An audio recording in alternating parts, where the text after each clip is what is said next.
If you wanted another chapter in the Alexis Sanchez saga, you've got one.News has just emerged that following a meeting between manager Pep Guardiola and chairman Khaldoon El Mubarak, Manchester City have officially pulled out of the race to sign the Chilean, who they had an agreement to sign not too long ago.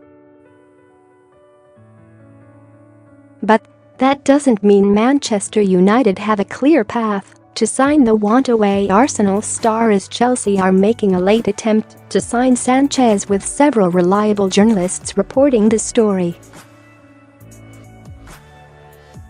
Here's how the rest of social media reacted to the news of Chelsea's hijacking. The fact that Sanchez enjoys life in London could be a big factor, and it seems like there'll be plenty more to come regarding Sanchez in the next few days.